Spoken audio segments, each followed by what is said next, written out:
Shalom everyone, welcome to our regular class on Tuesday evenings right here at Chabad of Rechavia in Chasidic in English. Now we're in the middle of learning the different parts of Tefilah, different parts of prayer. And as I advertised earlier today, I want to talk about a very interesting bracha. We're on page 8. Oh, okay. We're on page 8. And we're basically going through different parts of the Tefilah, of the prayer. And every class is pretty much a separate subject. On a different paragraph, we're sort of still talking about the Birkot HaShachar, but I chose to do something special this evening. As we go along, we'll let you know which part of the davening and which page we're focusing on. We're focusing on the English Siddur, the Chabad Siddur Tilat Hashem, the new print, which is the annotated edition, page 8, right in the middle. Today we're going to learn about the blessings for learning the Torah. The halacha is we're not allowed to learn words of Torah before we say the bracha. We're not allowed to say words of Torah before we wash Negelasser, before we say the Modani. We can't say anything. The question is, if one is allowed to think words of Torah, which, by the way, is a similar subject when someone is in the washroom, not to say words of Torah, for sure not. The question is about thinking words of Torah. But it's very important to remember that when it comes to learning Torah, the words have to be recited. Actually, that's very similar to the Tefilah, Davening. Sometimes there are people that stand there with a siddur and their eyes are rolling, but their lips are not moving. And really, the lips should be moving because we're saying the words of Tefilah, of prayer. The same thing is by learning Torah. When we learn Torah, when we learn it, we have to say the words. There's a whole other issue about if one recites the words and does not understand what they're saying. Often, there are people that do not understand Hebrew. And when it comes to davening, that's why it's really important that we have the translation. It's really important, we've talked at other opportunities, the importance of davening in the Chabad Siddur, because it refers to Hashem, not in the word Hashem, Hashem, rather G-D, which is Hashem's real name. So once they say the words, you're actually davening to Hashem. You fulfill the mitzvah of prayer. Of course, it's better to know how to read Hebrew. If one knows how to read Hebrew but doesn't understand what they're saying, is a side issue. Then one should read the English after read the Hebrew, especially Shemona Esrei. And plan A is, of course, to be able to read the Hebrew and understand the Hebrew. But now we're getting to the learning Torah. That's our main focus right now. So we have the first few pages of blessings, the Birkot HaShachar, the morning blessing, starting from page 5, middle of the page. And then, in the middle of page 8, we reach the blessings of learning Torah. There are 2 blessings per se that we say for learning Torah. The first one begins with a big word, Baruch, in the middle of the page. Blessed Hashem, Master of the universe, gives the mitzvah of learning Torah, of words of Torah. We'll talk about that in a second. Then is Behar of Na, which is a continuation. And then 2 paragraphs before the bottom, Baruch Atah Hashem, that's Asher Bachar Banu. That's the bracha that we say before we receive an aliyah by the Torah. So too, every single morning before we learn Torah, period, every single person needs to say this bracha. Before then, we cannot learn Torah with our mouths. Now, there's a I mentioned earlier briefly about if a person understands the words of the Torah they're learning or not. There's a difference between the written Torah and the oral Torah, Torah shebechtav and Torah shebal peh. When it comes to the written Torah, just reading the words, that's enough to say a bracha on, even if one does not understand what they're saying. When it comes to the oral Torah, one needs to understand what they're saying in order to fulfill the mitzvah of learning Torah. So whether you read in the Hebrew or another language doesn't matter. You're reading with your mouth words of Torah. There's the Rambam, which is translated into English, the Mishnah, the Talmud. Today, Baruch Hashem, there's an unlimited amount of information in the oral Torah and the written Torah. And so, by the way, when someone gets an aliyah, that explains why even someone who does not understand Hebrew can say a bracha. Because they're reading along. By the way, it's a good idea to try to read with your lips when the Baal Koreh, when you get an aliyah, and the Baal Koreh, the Torah reader, is reading the Torah, if it's possible, try to read along. Another parenthetic comment is that's why we have the pointer, one of the reasons at least, the pointer in the Torah. So this way, everybody, including the person, mainly the person that receives the aliyah, should be able to read along, at least with their eyes, hopefully with their lips. It's also good for the Torah reader because some of them get mixed up and they have a problem reading. I remember when I was a kid, when I was growing up in Toronto, there was an old man. He must have read the Torah, who knows for how many decades. And towards the end of his life, he would read where he's looking at the ceiling. I remember this clearly. It was so funny. Excuse me, sir. Got to be looking in the Torah in order for it to be considered like you knew the whole Torah by heart. It was so cool. Yeah, it was really cool. But so this way, the pointer helps us follow along and read the actual words and not to say it by heart. But getting back to the subject, interestingly, the bottom paragraph of page 8, which is the introduction to the priestly blessing, which is top of page 9, and the next paragraph, they are words of the written Torah in Parashat Naso, the second parasha of Bamidbar, the book of Numbers. So right away, as soon as we say the bracha, or the two brachas, but especially Asher Bachar Banu, we'll get the aliyah, the second last paragraph, Asher Bachar Banu Mikol Amim, right? V'natan lanu et Torato, Baruch Ata Hashem Noten HaTorah. Right away, we recite learning Torah. That's one paragraph, basically, out of the written Torah, the Torah Shebechtav. One of the most beautiful paragraphs, blessings that we have, that the Kohanim, the priestly blessing, that here in Yerushalayim, in Eretz Yisrael, we have every day. So it's a nice choice, a part of the Torah to read just a few lines as a continuation to saying the bracha on the Torah. Then the second half of page 9, the large paragraph, that's a Mishnah.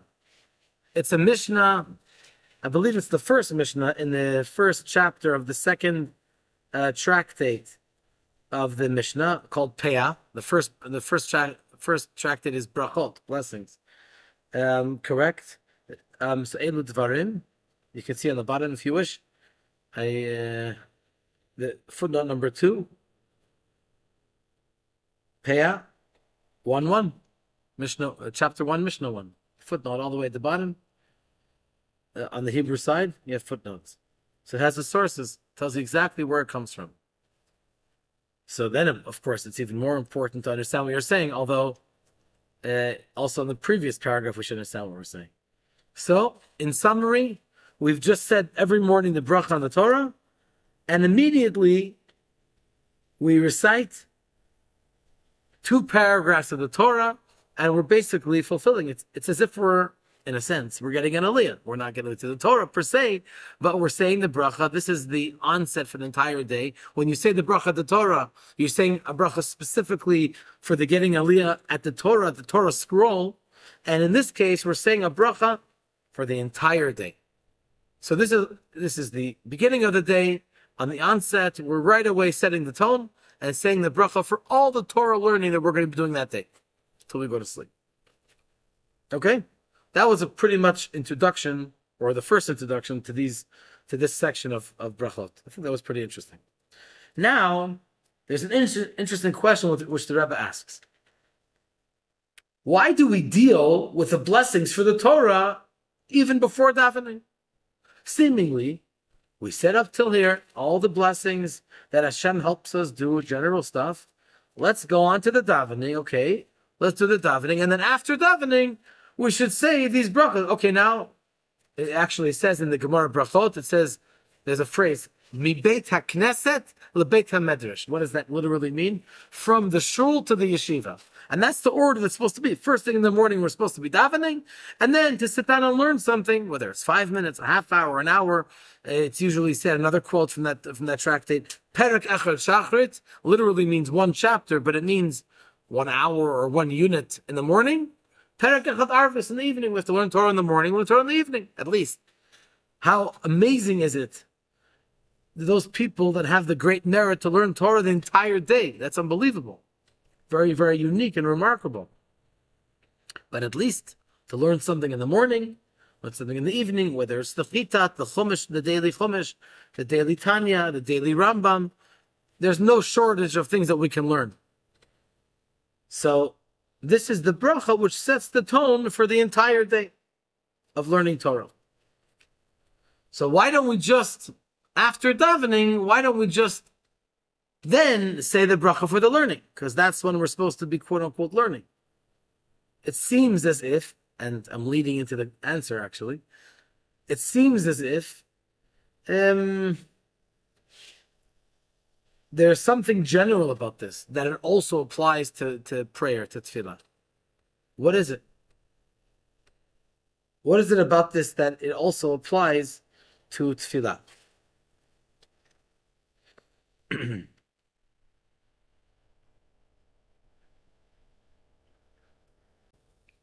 There's a very puzzling statement in the Talmud, and it goes as follows.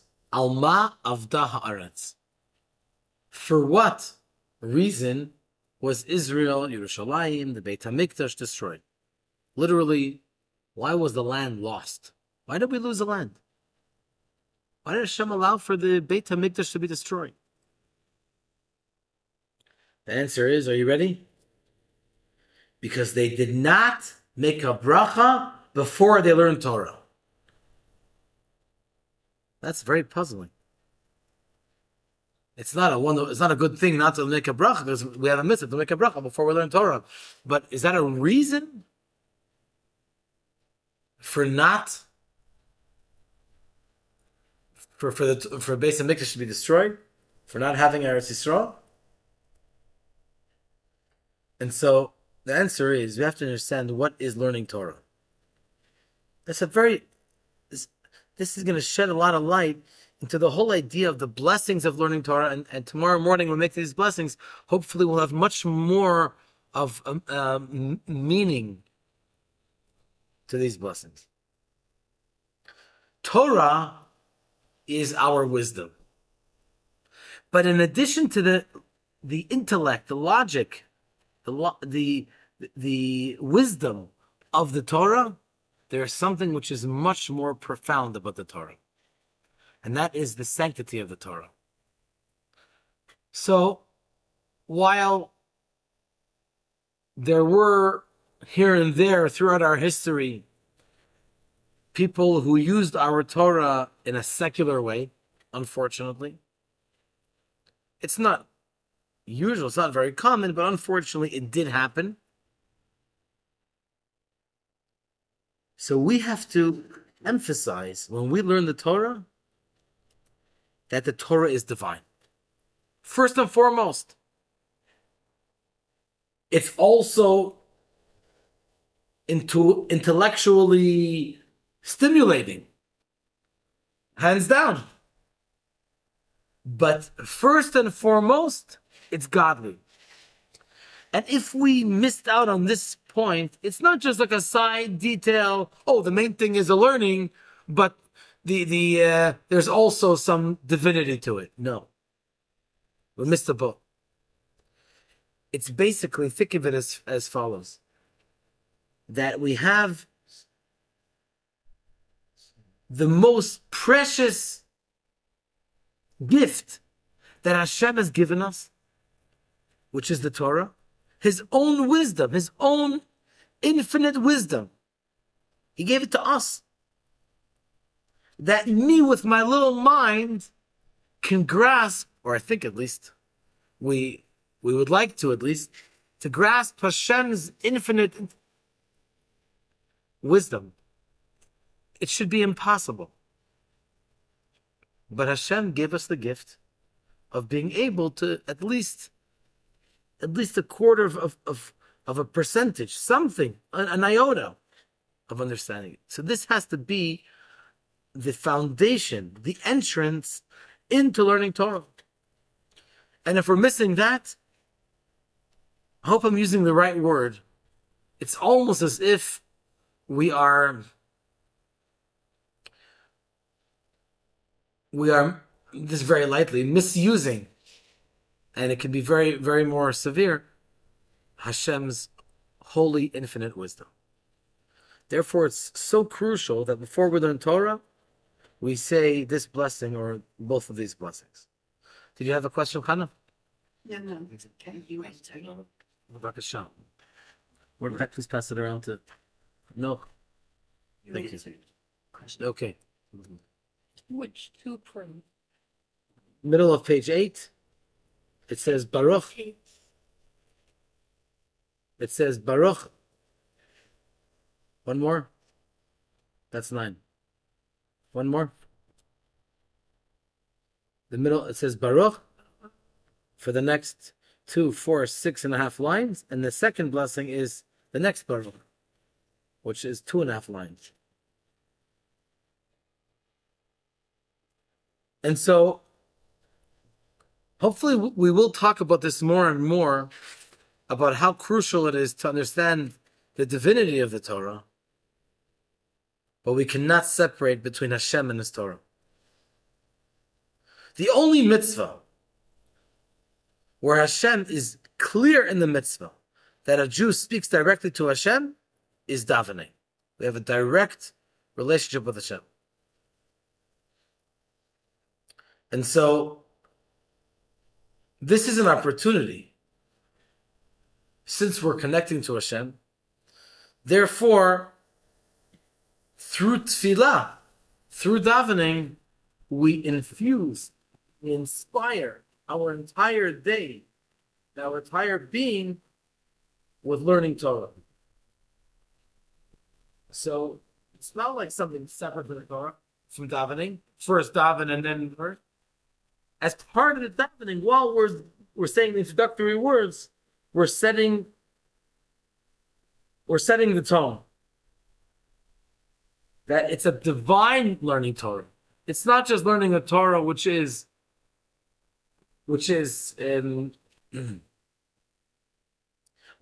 intellectually stimulating, but it's also and primarily a godly Torah. And therefore we say, Baruch atah Hashem Elokeinu melech haolam asher bach rabbanan. Hashem chose us. When we say Hashem chose us from all other nations, what does that mean? That means that where does free choice come from? You say, I chose this. Oh, why did you choose this one? Oh, because, I don't know, I just chose it. I just like it. It's it's my essence. We say Hashem chose Am Yisroel. Am Yisrael comes from Hashem's essence. So it's not just that we're special for side reasons. We're special because we are essentially connected to Hashem, and we have to put a focus on that. Not only we cannot forget it, but we have to put an emphasis on that. Okay. Another important point is that when we say Asher Bachar Banu Mikol Ha'amim, Hashem chose us. So the Alter Rebbe says in the Tanya, chapter 49, something very interesting. We say Hashem chose us. That in our being, we have a neshama and a body, a soul and a body. Would you say that Hashem chose the body or the soul? Most people will say He chose the soul because the soul is holy. But in fact, that's not so. It's obvious that the soul is special. That's for sure. Our soul comes from the essence of Hashem. When we say Hashem chose us, it's specifically referring to our bodies. Because when you choose something, free choice is when you have two things which are totally identical. And nonetheless, you chose one of them. Why did you choose it? I don't know. I just chose it. Just felt drawn to it. So the neshama of a Jew is obviously much more divine than the neshama of a Gentile. But the body of a Jew versus the body of a Gentile seems to be identical. Like, why would one be more special than the other? Nevertheless, we say Hashem chose us. One thing over two things which seem identical. No reason, no apparent reason why to choose one over the other. Asher b'char banu. Therefore, our learning Torah, it's not just like connecting two foreign things together. There's the Jew and there's the Torah, and happens to be like a guy going to the library and taking out a book on, I don't know, on some on New Zealand. Like Ma'akesha. Well, what's the connection? When a Jew's learning Torah, we already have that connection. Like the Zohar says, there are three things that are interconnected, that are tied together: Hashem, the Torah, and Am Yisrael. The difference between Torah and Am Yisrael: Torah is clearly divine, and the Jew seems to be like a regular guy. That's why we need to look into the Torah, and the Torah teaches us how special the Jew is. Okay, that's fine. But in depth, in source, the Jew is higher, even higher than the Torah. But we need the Torah to reveal the specialty of the Jew.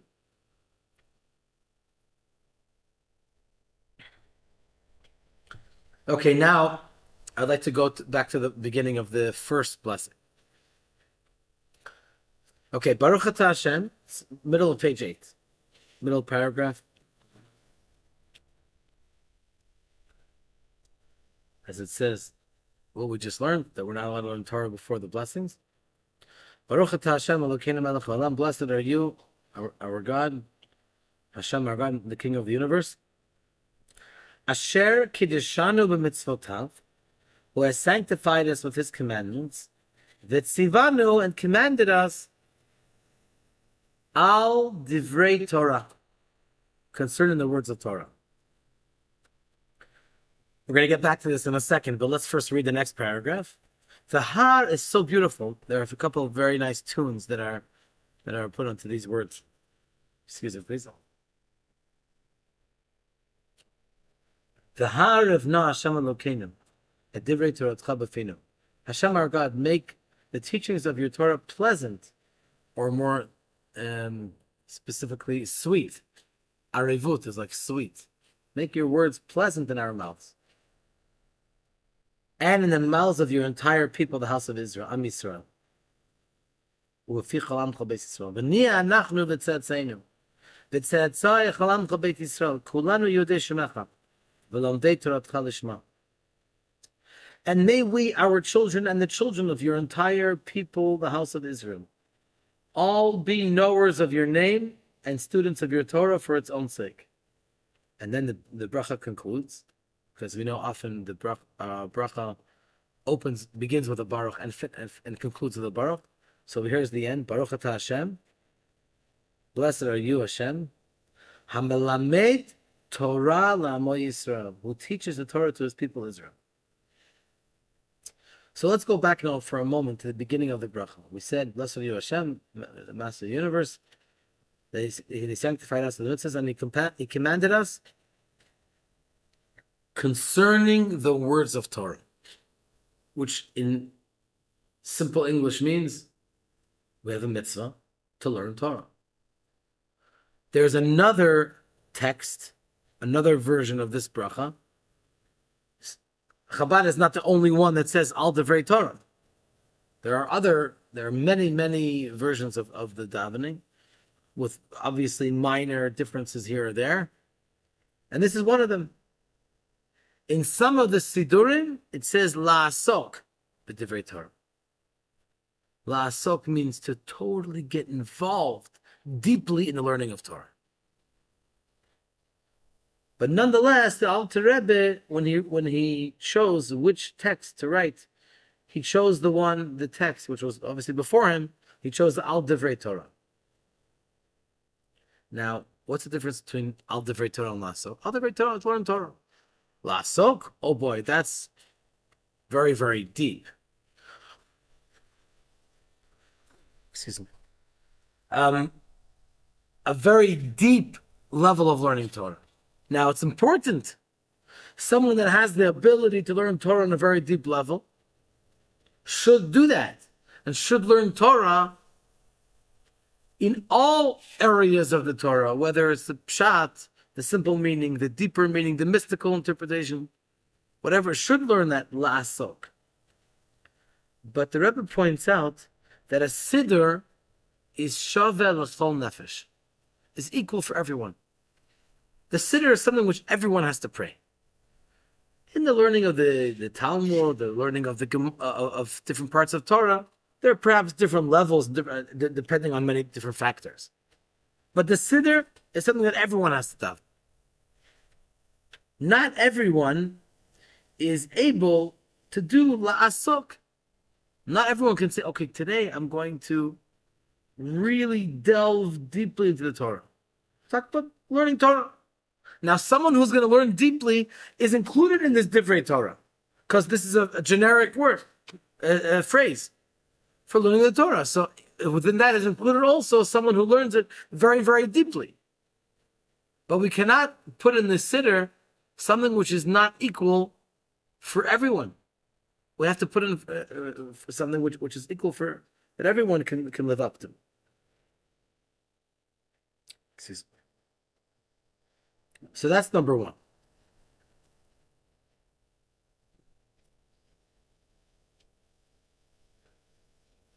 Now here's an interesting point.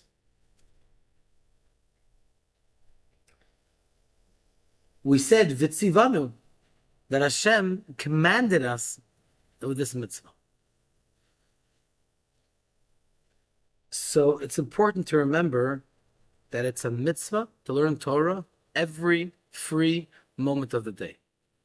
So regular things that we do, going to work, eating, sleeping, is allowed. Obviously, we need to survive, we need to live, we need a life. Life goes on. Take the kids to school, whatever it is, yada yada. It's the things which are regular stuff. But every free moment that we have, we should be learning Torah, and it's a mitzvah. So think about, just like it's a mitzvah to eat matzah on the first night of Pesach, it's a mitzvah to learn Torah every moment. So if one, God forbid, is just, I don't know, just wasting their time, then there's a mitzvah. Every moment there's a mitzvah that's not being fulfilled. So that brings much more of a strength to the whole idea of learning Torah. Every word of Torah, besides for the idea that the information that we're taking in by learning the Torah, and the divinity of the Torah itself, at the same time, it's a package deal. We're also doing a mitzvah, which has its own strength. What is a mitzvah? A mitzvah is where the Creator says, I want you to be connected to me, even though we are finite beings. But the fact that Hashem is infinite, that lifts us up and says, okay, wow, we can learn, we can put into our minds, we can put Hashem's great infinite wisdom, like the Alter Rebbe says in the Tanya. This helps us connect to Him. That's Vitzivanu. A commandment is not just someone preaching to the other one, do this, do that. A commandment makes a bond. So if you have a person that feels himself as being a lowlife, and the king says, I want you to come to my royal chamber and I want to embrace you, like what? Why? What did I do? It doesn't matter. It's irrelevant. You can only imagine what that person feels like after the king has embraced him. That's what happens every single moment that we do a mitzvah. Just for the fact of fulfilling his, aside from the actual learning of the Torah, the mitzvah itself, that is something which elevates us. Do you have to say these blessings before you learn Torah? Correct. Each time? No, just the beginning of the day. The onset of the day. This is the morning blessings, Birkot HaShachar. And these are one of the two of those blessings. Towards the end, they're the main blessings, and then towards the end we do the brachas for the learning Torah.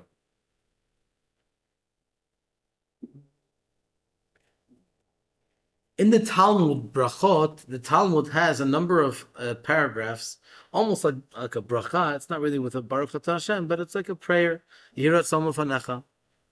that a person asks Hashem before you start learning Torah that we should have the right inspiration, we should have the right focus, we should have the right ideas in mind from a divine perspective, that Hashem should guide us, that we should derive the right halachot, for example, the right law, from all the learning, the back and forth.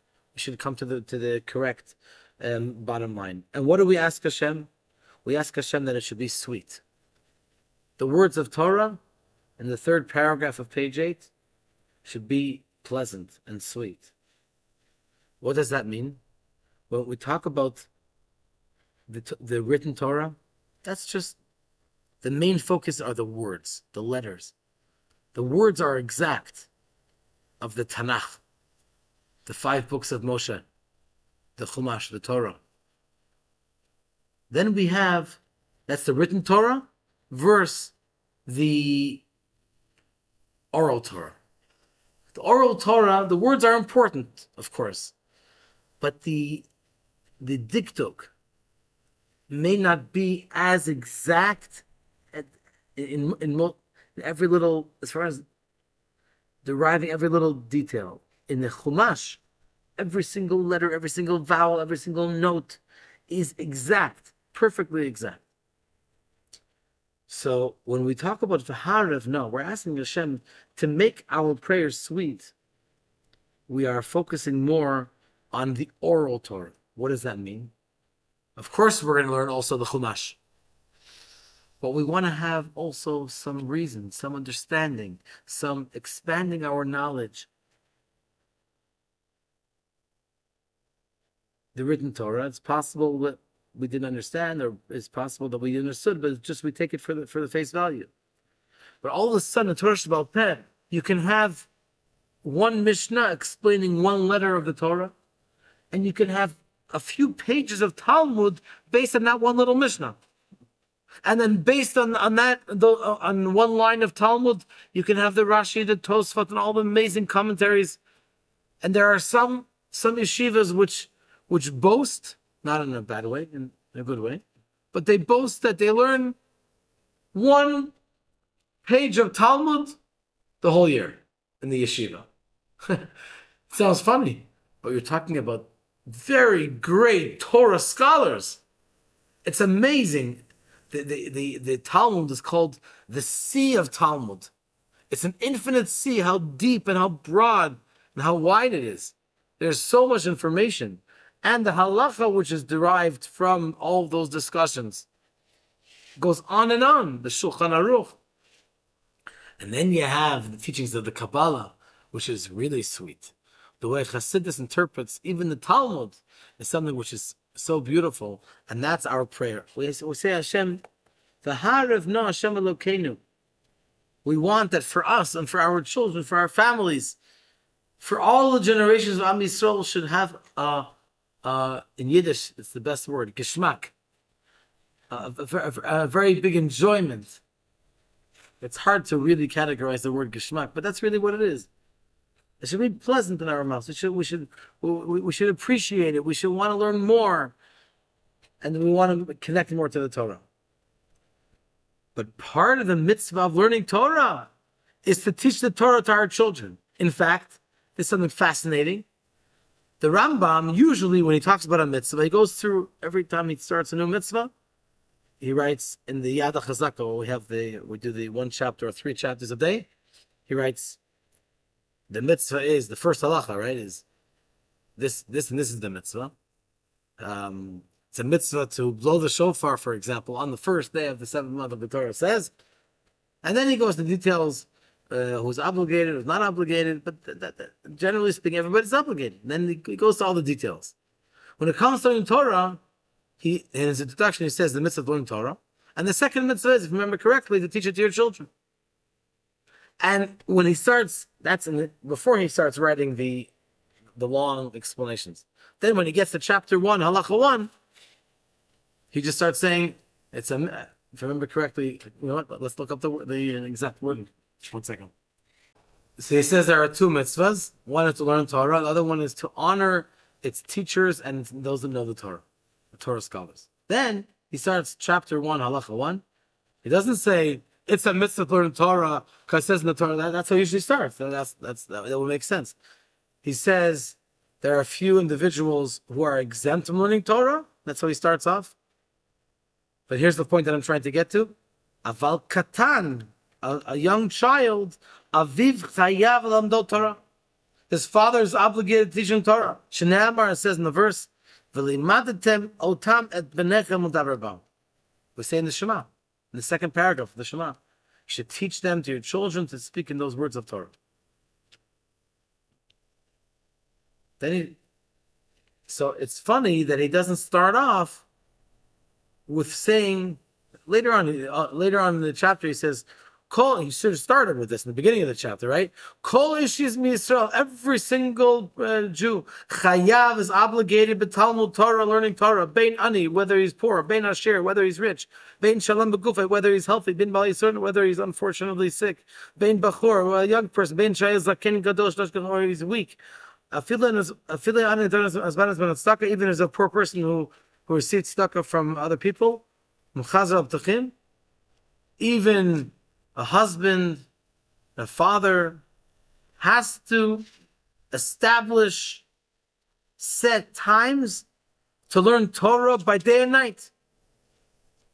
Like it says in the Torah, in Yoshua, beginning of the Navi, V'hagita bo yomam v'layla. It would make sense to start off right with it. That's like laying down the foundation. That's in paragraph 8. In paragraph 1, he starts off with saying that the parent has to teach a child Torah. Why is that? So in short, one of the explanations is this shows us how important it is that in the learning Torah, to pass it on to the next generation is not just a side issue.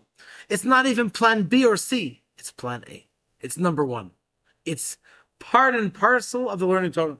To the extent that lays down the ground. That's the foundation. That's the first halakha in learning Torah. This is why when we say the bracha, the har of na, Hashem should make the teaching sweet. V'niya nachnu v'tzetzainu, that us and our offspring, v'tzetzayich alamcha beis Yisrael, and the offspring of all of your nation, Am Yisrael, we should all be knowers of the Torah. I want to add something which is really important, which I think today is more important than ever. That in today's generation, within the last, I would even say 20 to 25 years, has become tremendously challenging with educating the younger generation. I'm not sure if it's because of the tremendous outburst of modern technology, which unfortunately, relatively speaking, I think there are many more young people that are less, or at least less interested in learning Torah, unfortunately. So I think when we say this blessing, we have to have extra kavanah, extra concentration. And that is, we're asking Hashem, please, make the Torah pleasant in the mouths of all of Am Yisrael, and as if to say in one breath, that all of our offspring and the offspring of all of Am Yisrael not only should know Torah, but the first words of the paragraph, that Torah should be sweet, Torah should be precious, Torah should be pleasant in our mouths. That namely, not only for us, but that the younger generation, the young children going to cheder, going to yeshiva, should have a special geschmack. Well, I keep getting back to that word, the Yiddish word. It should have a special interest, should have a special enjoyment with learning Torah. Of course, we learn Torah whether we understand it or not, or whether we appreciate it or not, or whether we understand the ultimate depths or not.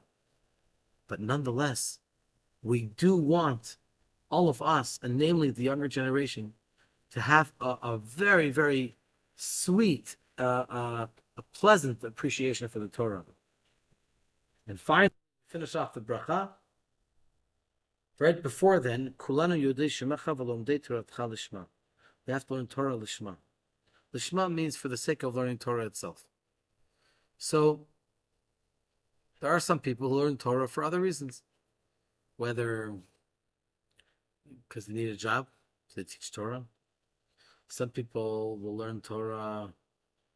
It sounds a little funny, but some people will learn Torah perhaps that people should honor them. They should become like a big, great leader. We're supposed to learn Torah just for the sake of learning Torah, just because that's the mitzvah. That's the highest level, and that's what we should aspire for. So we really need to learn Torah either way. Even if someone has ulterior motives, they should still learn Torah. That's what it says in the Talmud. Person should learn Torah shelo lishma. First of all, because when he learns the Torah, not for the ultimate sake, at the end he'll end up learning Torah for the ultimate sake. Or it says something very interesting, which connects to our first subject that we said in the beginning about the divinity of the Torah. There's a great line in the Talmud. I think it's a Talmud. Hama'or shapa machziro l'mutav. Even if someone learns Torah for the wrong reasons, in the Torah there's the ma'or, the luminary. You have the light. You have the wisdom, the understanding, the knowledge of the Torah. But then you have inside, intrinsically, in the DNA of the Torah, you have deep down, you have the ma'or, the luminary. Now, we might look at ourselves as little people. Who are we to try to reveal within the Torah the luminary of the Torah? But it doesn't matter. Even if we can't necessarily tap into it or point our finger to it, it's still there.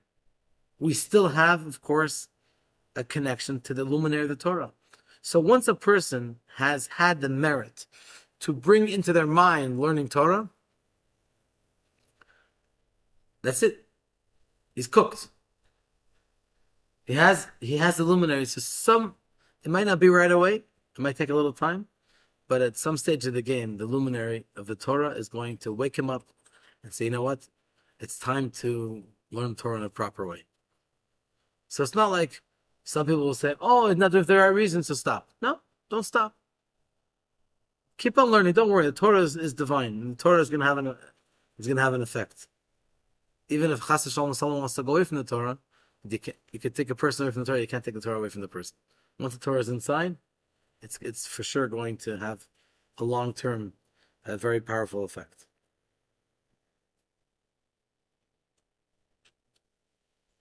Finally, we finish off.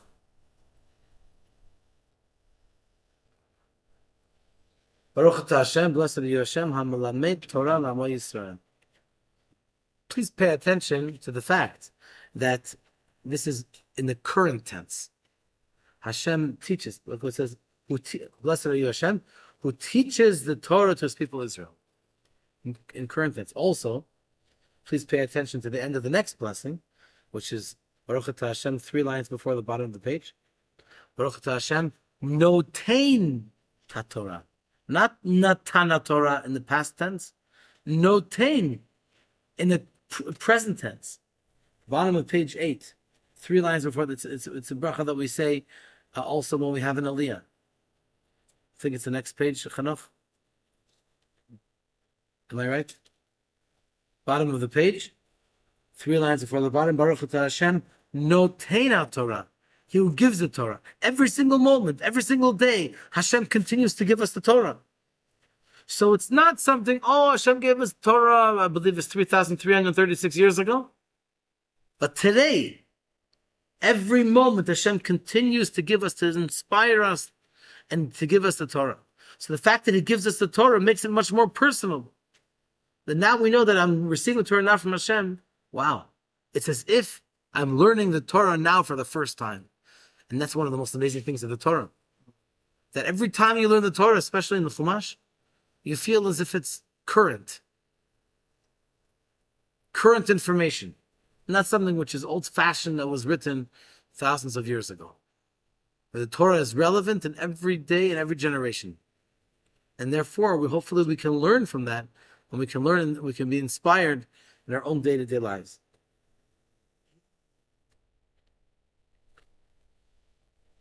Okay, just 1 second.